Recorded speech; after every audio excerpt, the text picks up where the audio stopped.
Hey, Legal Rebels, this is Tom Martin. I'm the founder of LawDroid, and this is my podcast, LawDroid Manifesto, where I interview legal innovators about how they do what they do. In this episode, I interview Kat Casey, Chief Growth Officer of Reveal, whose unique journey from existential philosophy to AI evangelism has made her one of the most trusted voices helping legal professionals navigate the AI renaissance without fear.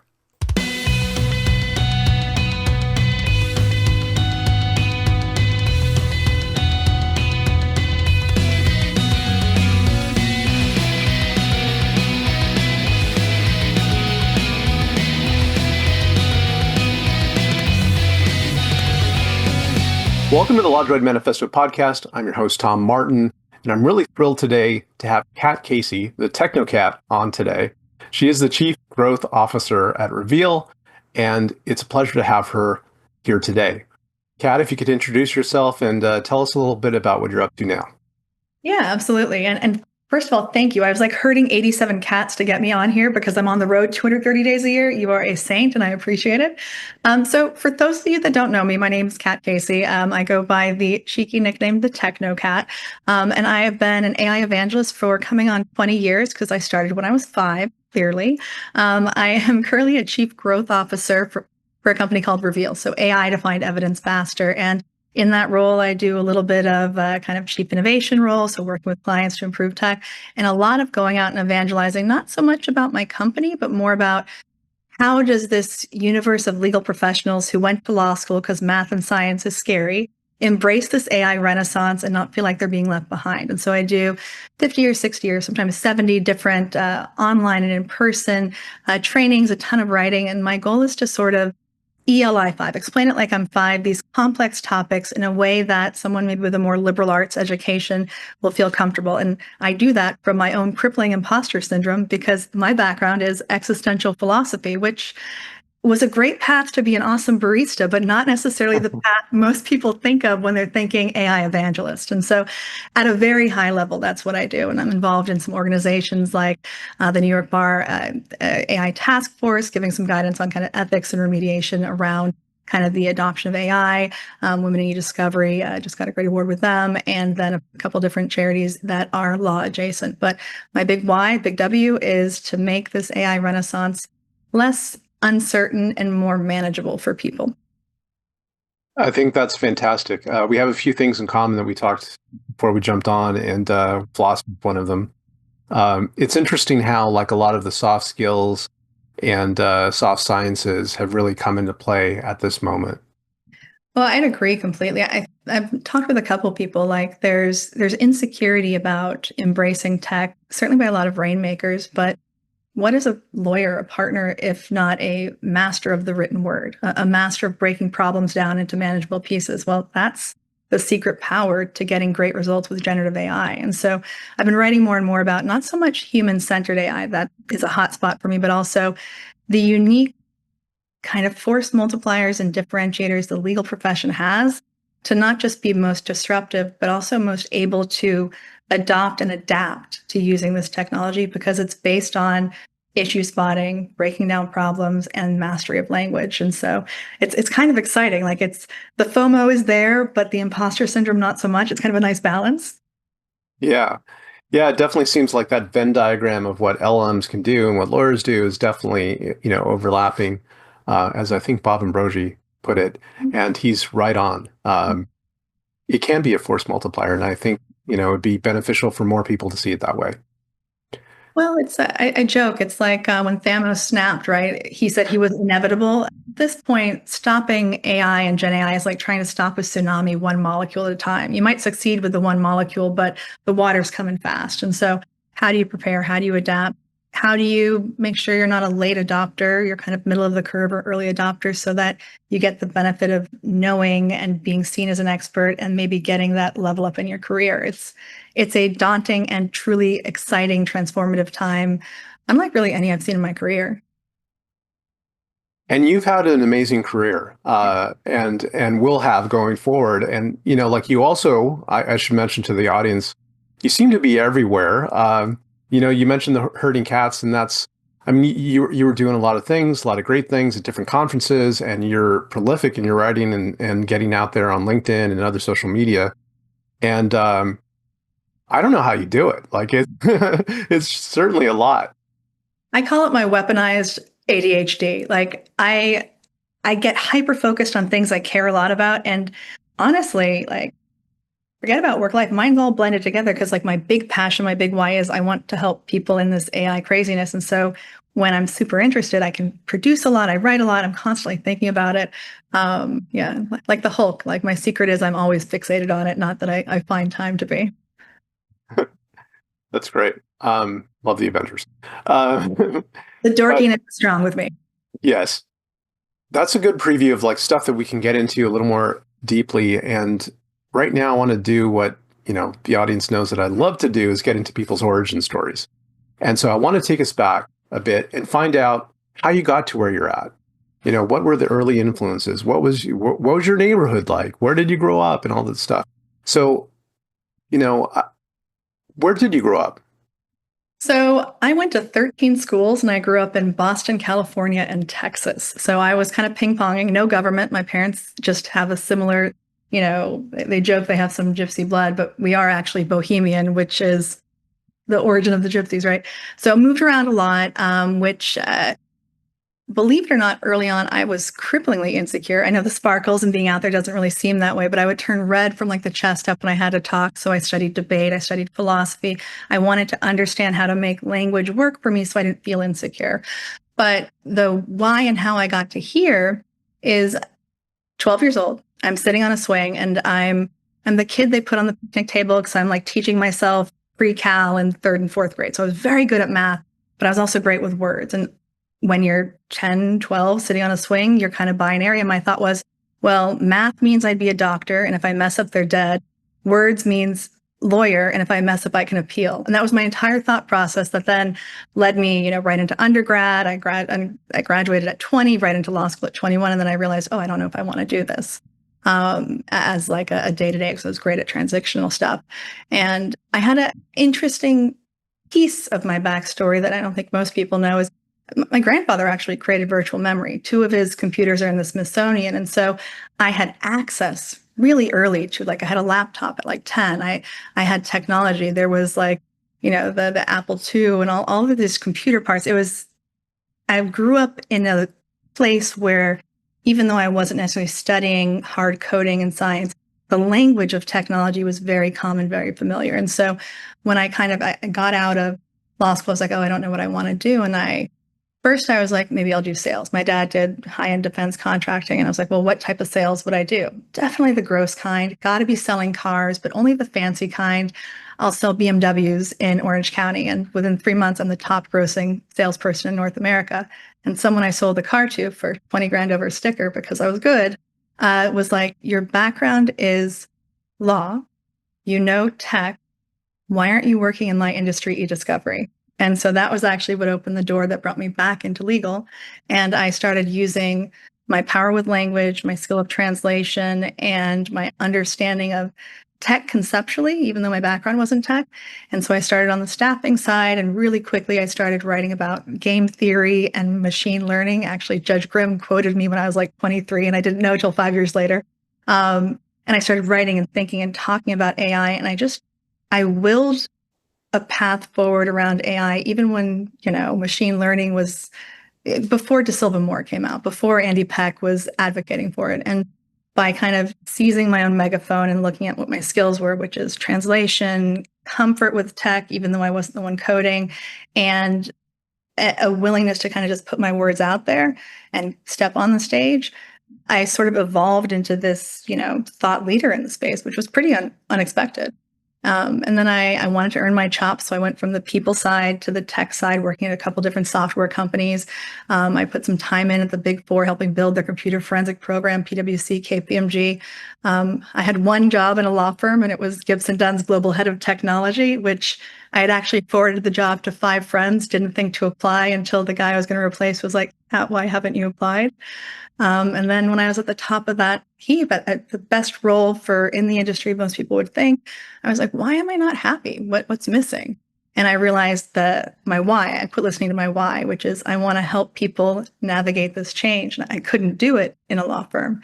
And so I took a leap and I went to a startup and we built a role around it where I was, partly voice of the customer, partly working with engineers, partly in the trenches, but then also partly just out there on stage on podcasts, traveling around the world and helping people be a little less daunted by AI. And, I've continued that on to where I am at Reveal, where my CEO is basically like, Cat, go do cat shit. I love you. And since then, it's been kind of meteoric. It's been crazy. So that's a long way of saying a weird and winding path that I have tons of imposter syndrome for and none because there was no right way to get to what I do now. There's a lot for us to unpack there. No. And one thing, though, I love from what you said was that you willed the path forward, right? Because I know that I've experienced that in my own life is that I guess I phrase it a little differently, like you know, if you don't get a seat at the table, make your own table, right? Same idea is that you don't have to seek permission from someone to do what you love. Just do it. Well, and I also made myself try things twice. So the first time I spoke, like I told you, I'm a undercover introvert, right? My CEO, Mark Yakino, who I love, he put me up to be a moderator. He gave me a shove because I was backing out, like trying to go away, and I stumbled onto the stage, and it was awkward and awful, and I sort of hated it. But I'm like, I'll give it one more try, and then I loved it. And now I do 50 or 60 speaking engagements on there. So I willed the path forward on things I wanted, but then I also forced myself to make sure I liked or didn't like something before I wrote it off. Because I think sometimes people try something once and like never again. And I wanted to make sure. I'm like, fool me once, maybe fool me twice, then I can decide I don't want to go forward. And it's been surprising the things I've gravitated towards, which I wouldn't have guessed. I was talking at the Women in E-Discovery conference about my first big sales meeting, and I'm still friends with this person with bad bangs, gray suit, no color because I was afraid it would insult someone, kitten 1-inch heels, and terribly insecure. I don't belong here. So much so that the person I met with started rooting for me because she felt so badly, right? All the way to now, like I will be in chaos sparkles and step on any stage. And it's been a really interesting journey to not just find myself, but find my lane, make my lane, and also remake myself. I've had a lot of different chapters. Technocat's only the last 5 years. Before that, I was E-Discovery Cat. So I've pivoted the look, the feel, the content, the substance as the industry shifted, and openly so. I'm not shy about it. Like I've always talked AI, but not this comprehensively as I do now. Well, let's go back to the beginning again. You mentioned that you grew up in Boston, California, And Texas, yeah. and then Texas, and you're in Austin, Texas now, right? I am, yeah. So I moved back right before COVID. Yeah. So what was Boston, California like? I've never been there. Well, Boston and California. So Boston, Mass, and Oh, then okay. I thought it was, a city so I hadn't heard of I before. lived in the burbs of Boston briefly. I lived there for like when I was a baby, and then I moved back. But my parents are from like the Winchester area, and it's great schools, very education focused. Think of Cape Cod. That's basically the look and feel, a little bit like old school with like the little critter patterns. But I had a big family that were very centric there. And then on the California side, I grew up just inland from Malibu, and schools weren't as great, so I kind of had to make my own path. And we ended up, our last year there was the floods, the fires, the O.J. Simpson riots, the mudslides, and something else. And so we moved to Texas, where had great schools, had access to a lot of computers, had a really great ability to get on through the debate team and speech and sort of think about, what I wanted to do. Briefly was a Texas cheerleader because someone said I couldn't. And I was like, well, I'll show you. So 2 years of Texas cheerleading. So it's been a mixed bag. But that's probably why I have no accent. You don't hear a y'all. You don't hear my dropping the R's, and I'm not like twirling my hair like, oh my gosh, right? So I'm kind of a hodgepodge of the country, and I kind of like that. Yeah, I think having, those different experiences, those diverse experiences definitely helps right now because one develops a familiarity and a comfort level with change. That is exactly what's going on right now. You said that your grandfather invented virtual memory. Yeah. So he was part of. So if you're old, like older than me. Before Silicon Valley, there was the 128 corridor. So you had Apollo and Prime, which he founded, and Stardust, all these companies that were helping computers go from, I'm sure you've seen like the memes of like, it used to take a room this big for a computer. Now it takes a tiny chip. Well, he was part of that. So he helped develop a lot of the systems and the hardware. And because of that, there was talk of technology, and there were computers. When I was like maybe 10, like my birthday gift was like one of those 2-inch thick like think books, and so I had access to computers in a different way than some of my other elder millennials. I'm 1982, so I'm on the cusp, than other folks might. And I think because of that, even though I didn't academically pursue hard science, I was a good translator. Like even with my moving around, so Boston to California to Texas, you couldn't have very much more different cultures in the country, right? I've been good at being a chameleon, but also translating, using language and how I speak to bridge the gaps of geography, but also bridge the gaps of understanding. Like my early career, '06 was the year the FRCP came out with e-discovery, and you had lawyers who often didn't pursue techies who were like, why are the lawyers talking to me, and how do I bridge that gap? And someone like me would be able to explain like, well, to the IT team, here's why the lawyers are concerned, and to the lawyers, like, here are the considerations you have. And so by becoming that hub, one, my career accelerated dramatically, but two, it taught me something that is instrumental now, being that translator from those that know to those that want to know, and even to those that are afraid to learn. Hmm. So also an early influence was your father. You said he had a bit of an entrepreneurial bent to him. Yeah, so he was doing like large scale defense contracting. He would bring home pieces of technology and be like, you can't touch that. That's part of a nuclear reactor we're building. Or, hey, I'm not supposed to tell you, but we're working on like this B-2 bomber thing. It's going to be really cool.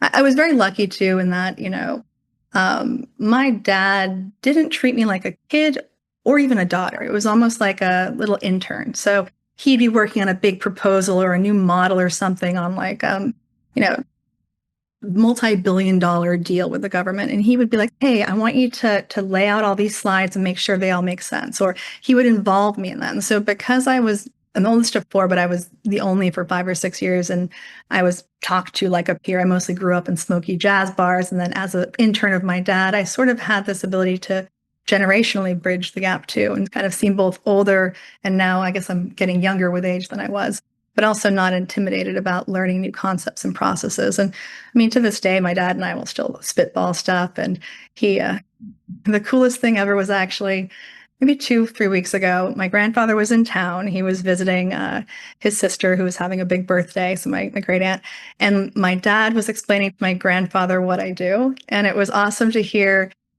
how, like, my grandfather knows what I do, but it was interesting to hear him explain it, because it's like, oh, you have been listening the last 20 years. Like, That's awesome. That's awesome to have those influences from your family, but also to be able to have that continued rapport with them, of to course. see how it's developing over time and to see what they think about it. Um, how about your mother? Like what influence did she have on you? So my mom, like, she was a mom, like, so she had 4 kids when she was 35. So she was boom, boom, boom. But what's been really interesting is seeing her renaissance later in life. She actually is learning to code. She's gotten some AI certifications, and like, she's early 60s, got some grandbabies, and she is just like looking at what her passions. And she's had a lot of different careers. She did like, you know, accounting and bookkeeping. She was teaching for a while, some real estate.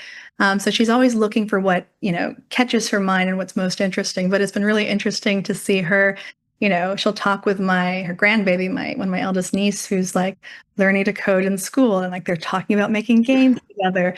And, I think it was really cool for my mom, because it was her father that created all the virtual memory. So she's tech conversant, but the careers she chose wasn't super technology-y. And so it's been really interesting to see her evolve and pivot. And it's a good reminder that whatever chapter you're in is not the end of your book. You can start writing a new one at any time. And, they're on joking, not even joking, like my parents are in house 40, 5 or 6 in my lifetime. They are constantly moving and going and looking for what's next. And so I just, one thing I learned from them is, there's no one dream home. There's no one dream career. You can have those moments, those vignettes in time. And, that's probably why I've lived all over the country and had different roles. It's, you can find amazing anywhere.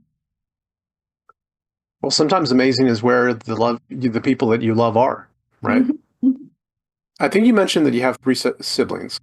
Yep. So I'm the oldest of 4. I've got 2 younger sisters that are 5 and 7 years younger, and then my brother is 14 years younger. And I've got my baby sister did kind of the mom thing, but my middle sister she works in private equity as like this SVP of HR, and my brother was testifying before Congress around drone work he was doing at he would have been 25, and so he's doing some crazy stuff, incorporating AI into defense contracting stuff, or defense direct with the DoD, smart weaponry where you can kind of see around corners using AI, drone, kind of swarm drone stuff, really interesting. And so we've got a very high achieving family, but also in very different ways. It's been really interesting and kind of awesome to hype them up as they do great things. Well, that's great. I'm kind of curious though, like being the oldest. Mm-hmm. I know with my 2 daughters, my older daughter, she's become a bit. She's very practical. She's very organized. My younger daughter is maybe more attention seeking, more outspoken. Was there like a difference in personalities that way amongst you and your siblings? We all kind of had our own swim lanes. I was the smart one. So I was the one that would finish undergrad or all that sort of stuff. I was very much high expectations academically. Not that the others didn't do good, but they had different roles. My middle sister was the artistic one. So theater and art and all of this kind of creative stuff. But now she's using AI and HR. My baby sister was the sporty one, so a soccer star, and my brother was the boy. So, 15 years younger, my parents were it's just one category. It's been interesting though, as we've grown up, how we have crossed over into each other's swim lanes. I've become much more creative over the years, painting and writing and creative stuff.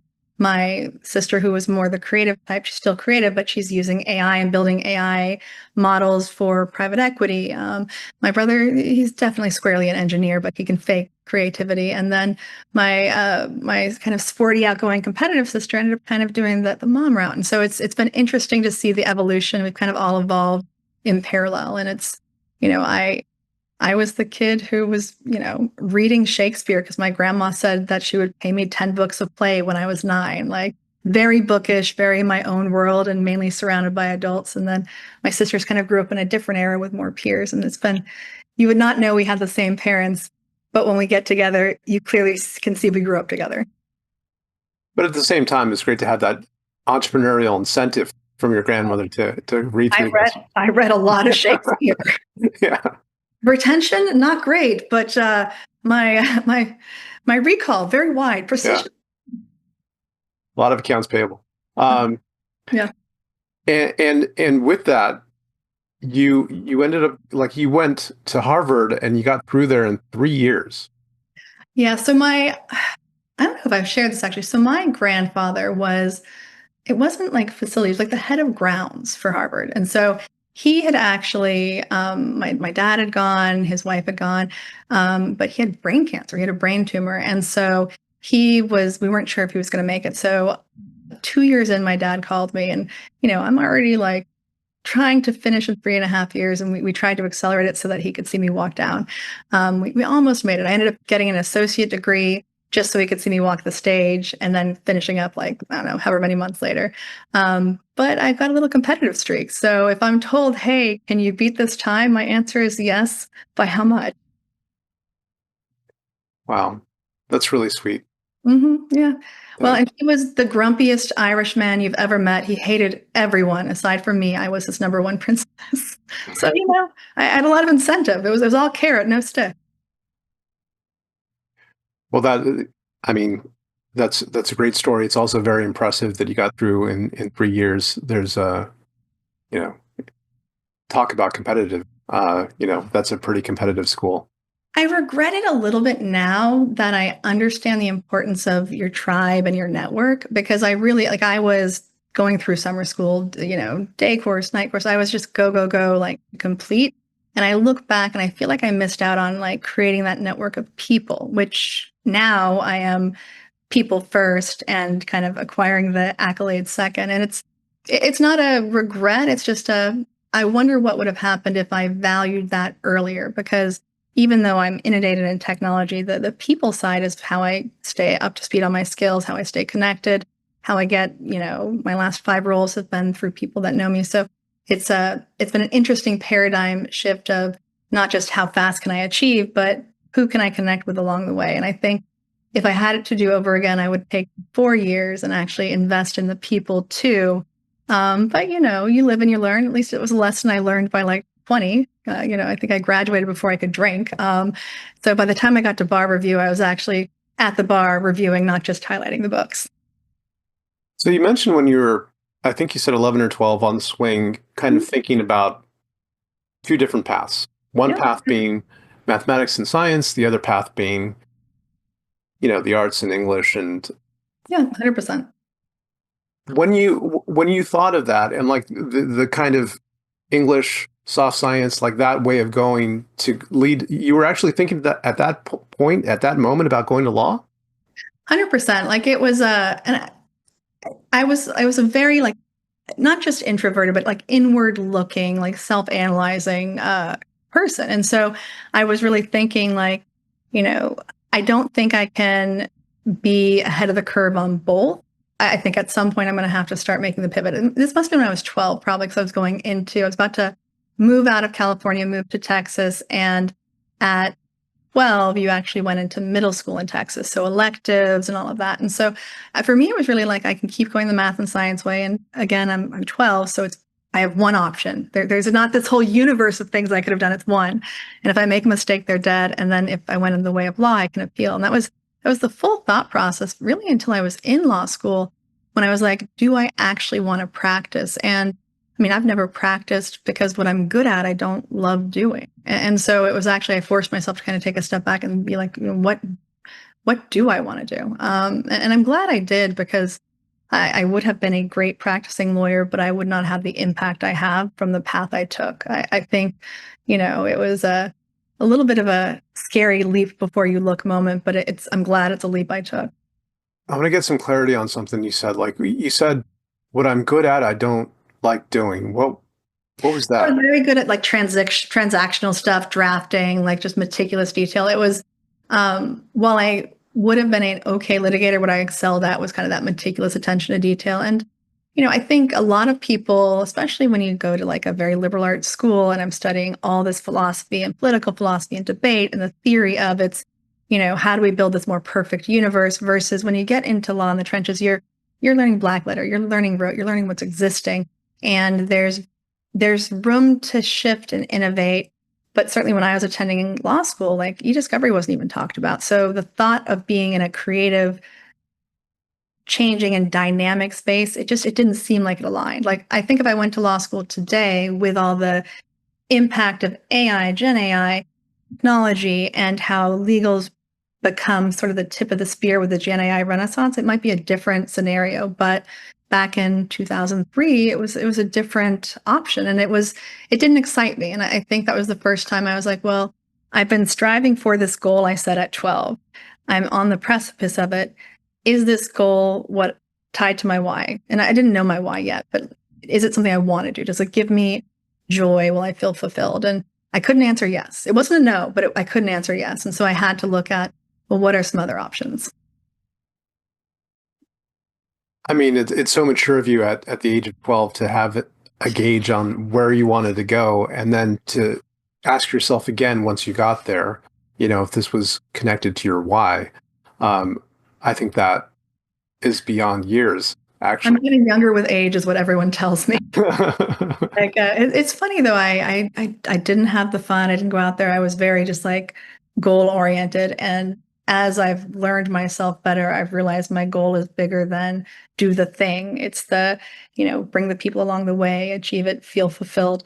And I mean, a big aha was I'm literally sitting over a $90 million book of business at Gibson, number one litigation firm in the world, 25 offices, a job I had thought I was dreaming of, and frankly didn't think I was qualified for. Obviously, I was, and unhappy. So, like, sometimes you just have to take that moment and be like, well, why am I unhappy? And it was like, well, there's things that give me more joy, that fulfill me, that I can't do because of the constraint of a law firm. Am I willing to take the risk? And it was really a pretty, like, I wrote it down. What am I good at that I like? What am I good at that I don't like? What am I bad at that I would like to do that I think I can get better? What am I bad at that I don't like to do? And then when I went to their competitors, so I won't say their name, but another software company, I literally worked with someone who I'd known for a couple of years, who courted me for a year to actually join the company, to build out a role that matched what I thought I could be, kind of the unicorn for the company at. And learned a couple lessons from it, kind of changed some of the structure a little bit, and then went to where I'm at, Reveal, and said, this is where I think I can help you go from who is Reveal to the heir apparent. And to have someone believe that and back it was kind of a really good full circle moment of all those decisions and self-evaluation and honesty kind of becoming a reward. And my visibility, my fulfillment, and my output have all just been double exponential since then. So the company before, although we won't name names, was also an e-discovery company, right? So I was the chief innovation officer for Disco. I joke. I've actually friends there. Yeah, and there was a guy who had a similar kind of alternative background. He was a CMO. He saw me speak at a master's conference and said, "Hey, I have this idea." And I said, "Hey, shove it." It was like midnight at Faces and Names at Legal Week. But then we stayed in touch, and a year later, my baby sister actually needed brain surgery.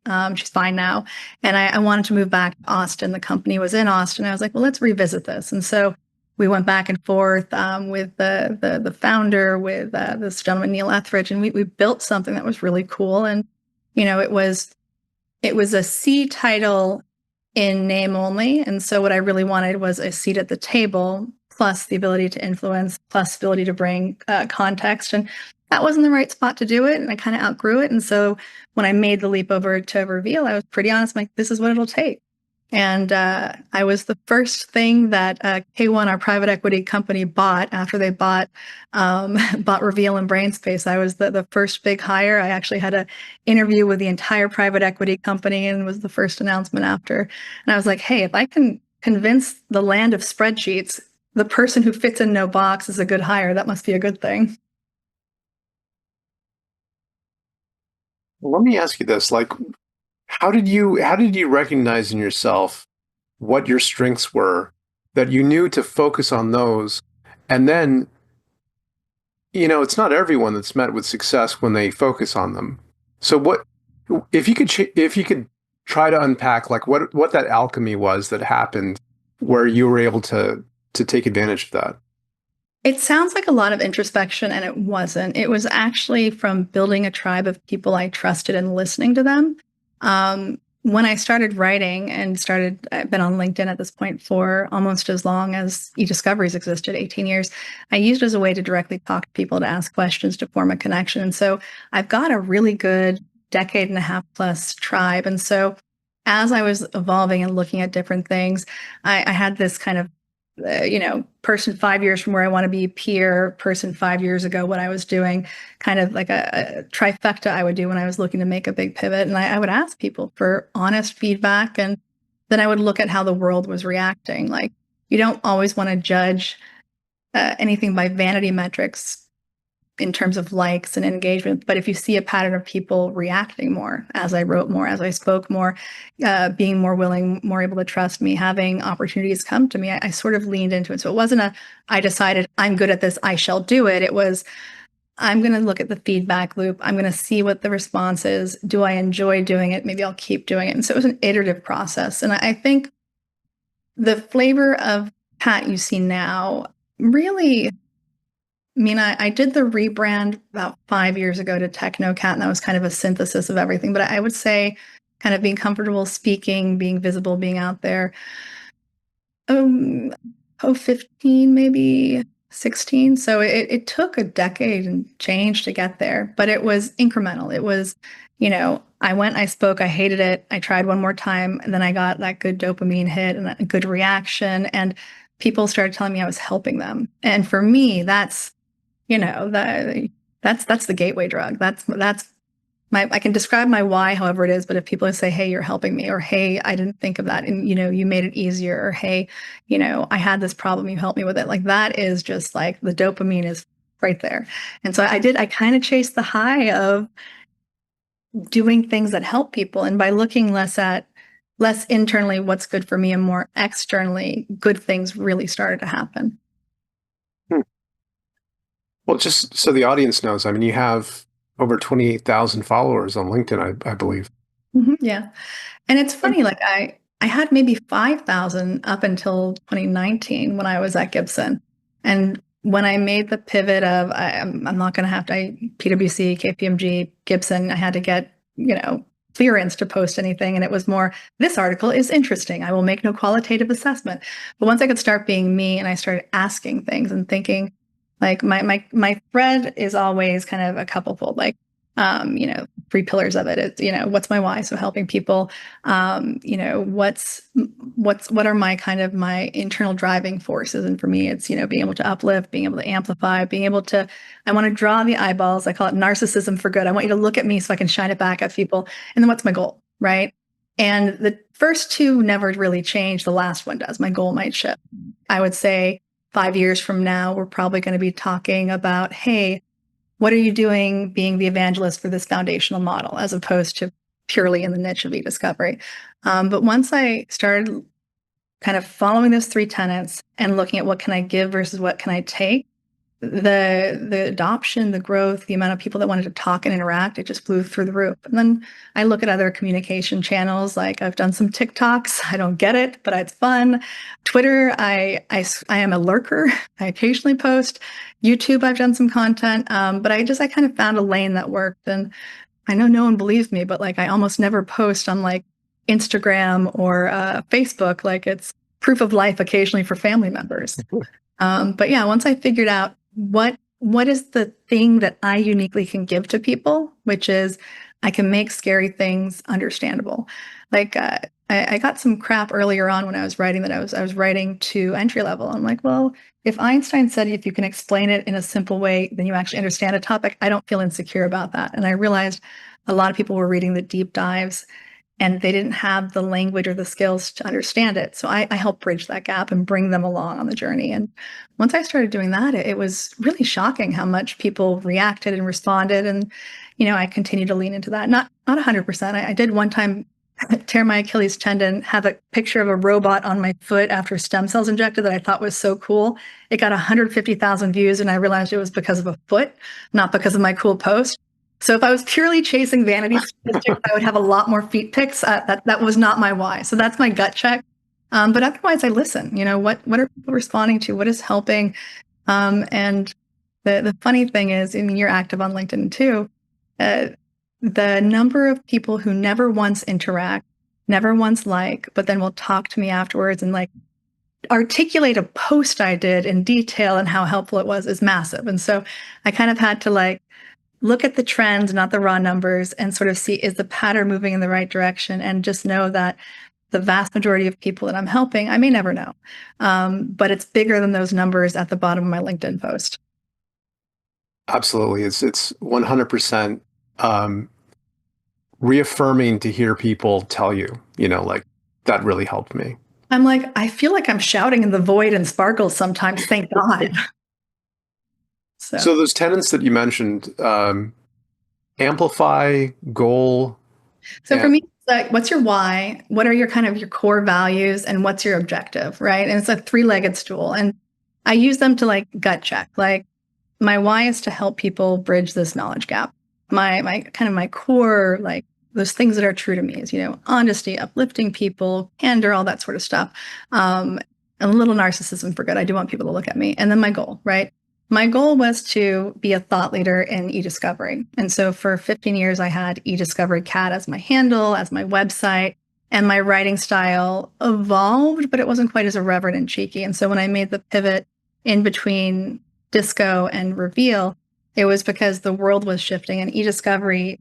I don't think the term e-discovery will exist in a couple more years aside from a process. It's going to be data, risk management, and value extraction. So I made a pivot for my brand for the topic, but then I tried to also distill in more of the authentic me. And so you've got cheeky cat stuff, bright colors and sparkles, and kind of I call it cheekiness when I write. It's a reverence. It's not quite snarky.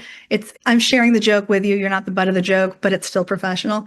And I intentionally kind of distilled that. And so I think that's why the last 5 years, everything's grown so much, because I kind of was able to bottle my why, the who I am, and aim it at a new goal. So it's been pretty exciting.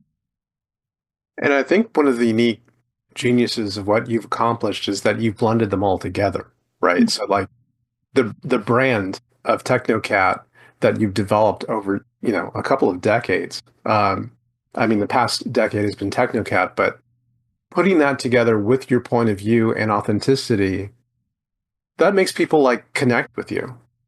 Well, and I want people when they're scrolling to like, if it's pink and teal and there's robots and there's certain like language choices, to just sort of know it's me. Like, even if they don't stop and like it, to just have that familiarity. And so then I become a person, but also an entity, also a resource. And it's been very interesting. So my background's not marketing, like, at all, and I've sort of become the resident hype queen for AI in legal. But it's interesting because when I started using ChatGPT, it was able to synthesize how I write in such a way I couldn't tell the difference, because I was playing around with it, because there was so much content out there, and this voice, I had so many linguistic similarities in how I wrote. It was consistent. And I think maybe it's because I quit separating me from brand, right? I just started bringing more of authentic me. And, clothing wise, do I always wear sparkles? No, I'm more Metallica t-shirt and ripped jeans at home, but I sound the same. I talk the same. There's a kind of thread of authenticity. And with that, suddenly there's trust. And if you trust someone who's helping you navigate something scary, that kind of, it forms a bond that for many people is decades long now. So I want to ask you, like, based upon everything going on right now with AI, it seems like every single day there's something new that drops and new developments, and so much to keep track of. I'm just curious, for helping people, what is like the number one thing that comes up for you that you would like to set them straight about, or to be helpful in pointing them in a different direction? So it's not too late, right? I think some people are feeling like I'm behind the curve. And you don't have to just jump into what your firm has started using. I like to joke that 25 years of being Pavloved by Google, have a question, Google, was undone in 25 days of chat. But the magic I learned was not ChatGPT specific. It was not tool specific. It was learning how to learn from technology, interact with technology, and iterate in a different way. It's a different skill set. And so my advice to everyone is, even if you feel like you're behind the curve, download on a non-company device ChatGPT and start using it for low-risk ways.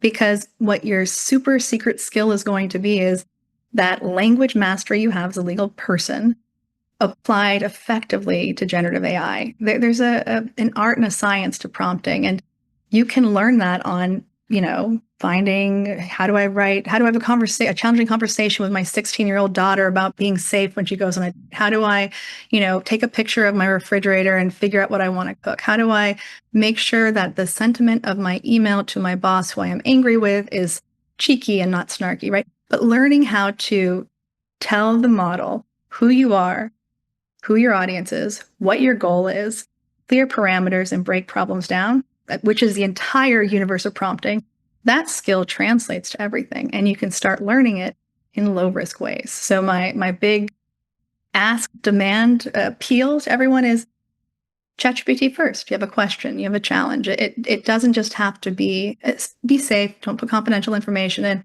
Don't use it for high risk stuff if you're not comfortable. But if you learn those skills, super portable. It's like learning Boolean 30 years ago. It doesn't matter what tool you were using. Knowing that language, knowing how to get the technology to answer your question in the way you like in as few iterations as possible, that was magic. You've got an ability to do the same thing. And then put your issue spotting on. Think like a data scientist. I was having a chat with my chief data scientist, Arena Matviva, amazing. And I was like, listen, I think that the wordsmiths will rule the world because we know how to look at a problem and break it down and analyze it. She's like, well, what do you think data scientists do? So, yeah, I think there's a lovely cross section of the skills that we have, the accessibility of the technology, and low risk ways to train yourself to use it today. So do it. Start. What do you think you would tell your younger self? Um, be careful who you listen to. So early on in my career, I aimed at the people who didn't like me. I wanted to make them like me, right? Human intuition. But I didn't realize at the time that if I aimed at the people that didn't like me, they still wouldn't like me, right? Or maybe they would, but I wouldn't like them. So, find who your fans are and, be authentically you. And if you find things that work well, lean into it. But if you mute who you are or change who you are, it's almost like you're a flower that's not brightly colored. The honeybees that are going to like you don't come to it. Whereas now, if someone walks up to me when I'm dressed like a sparkly disco ball, I know that probably they'll be able to take a joke, or at least they're going to be willing to have a conversation. Whereas if I was in a gray suit with bad bangs, nervously hiding in the corner, they wouldn't know that I'm a like-minded person. So, aim for your fans. Don't change who you are to try to make someone who would maybe never like you like you.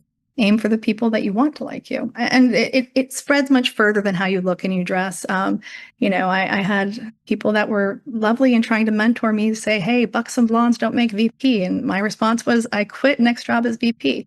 So choose who you listen to, fans, but also people that maybe are doing what you want or trust that.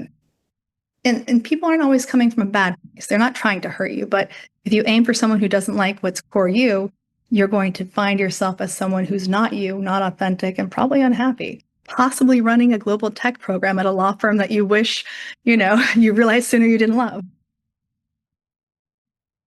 Well, where do you think things are going? Like, where do you see the next 5 years and your role in it?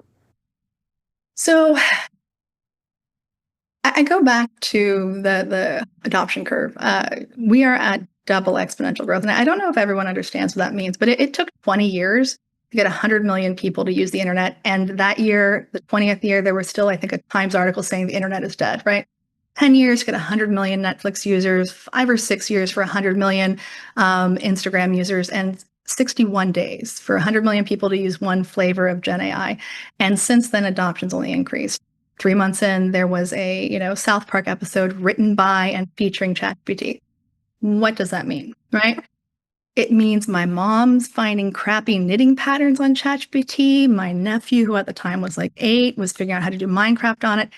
The world has caught up to my AI obsession.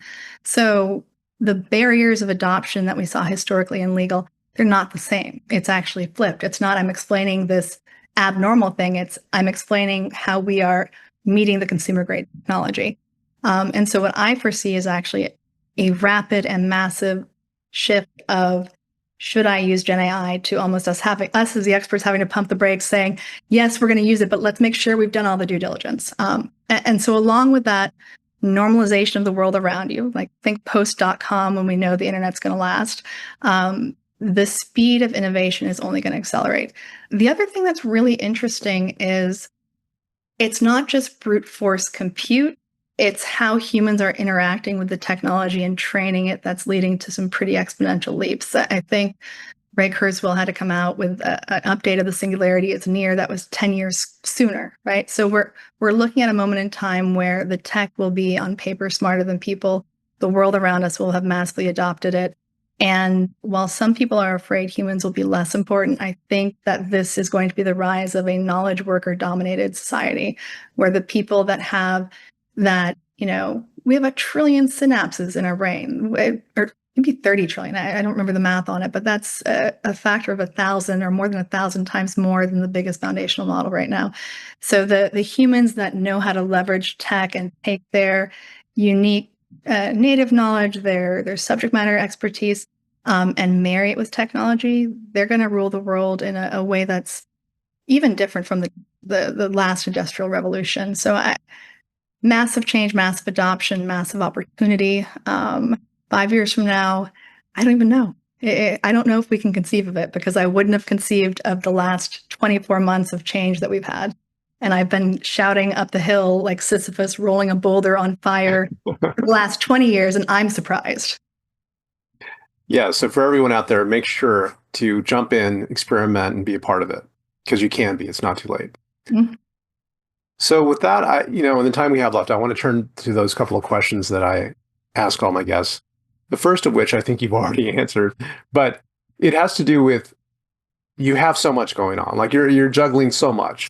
And the question is like, how do you balance things? How do you keep going? How do you keep it all organized? I know a lot of people that are listening or watching can benefit from your answer. I think work-life balance is a lie. Like if I was aiming for that, I would feel like a constant failure because I'm on the road 230 days a year, writing and speaking and everything. But finding a balance on what fills your cup up versus what empties it is the secret Mm. sauce, right? So for me, I love going and traveling and speaking, and I'll have sprints where I hit like 10 cities in like a month and a half. And then I really like going to a farm in Idaho and spending time with cows. Like find the balance on not so much balancing work, life, family, but what is making you feel fulfilled, filling up your cup, and what is draining. And I like doing both. Like I love going out and connecting and educating. It makes me feel fulfilled, but it doesn't always fill the cup. So make sure you balance those things that are going to help you not get burned out. And so I don't know if that's the right answer, but it's kind of the way that I've seen it. And for me, like so many of my friends are in the industry. I literally had my wedding on the back end of the first ILTA after COVID because I was like, hey, it's going to be 80% e-discovery people anyway. Why don't we have your company pay for it? So for me, work life, it's so commingled. And I think we're very lucky in this industry that there's a lot of like-minded people that saw a new industry forming 20 years ago and said, I'm going to jump in. But I do have to try to balance what fills me up versus what empties the cup so that I'm not trying to do all the sparkle and out there and writing from an empty cup, which is just going to be burned out. I think that's excellent advice. And I love the fact that, breaking it down between what empties your cup versus fills you up. Mhm. Uh, yeah, awesome. The last one, though, All it has right. to do with like after doing all of this busyness and busy work and the stuff that is fulfilling to you and fills up your cup, like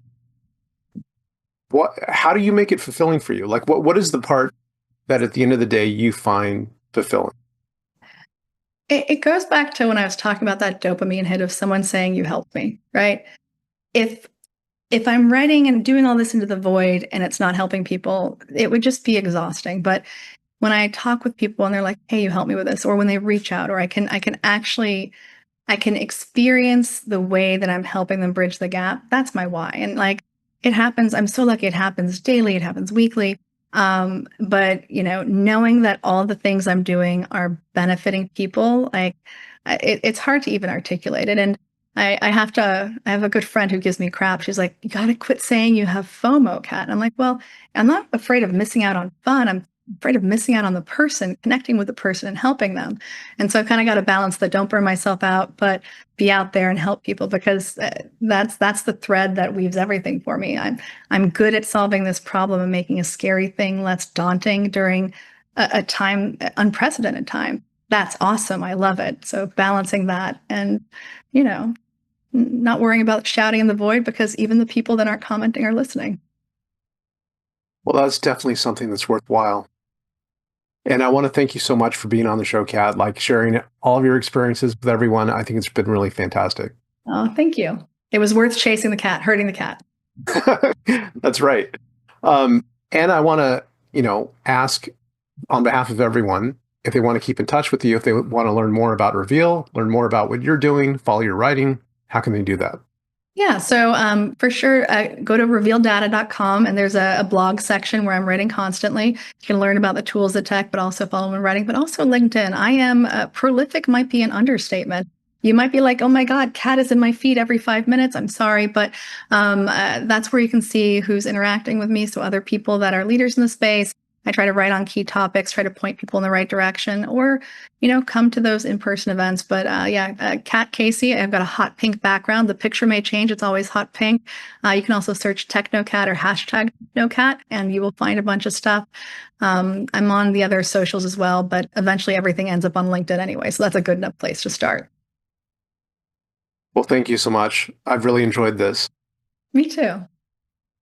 And for all of you out there, thank you so much for watching. See you next time. Thank you so much for watching the latest episode of the LaDroid Manifesto podcast. To keep in the loop about upcoming episodes, please subscribe to LaDroid Manifesto and you'll get notified. Thanks for watching. See you next time.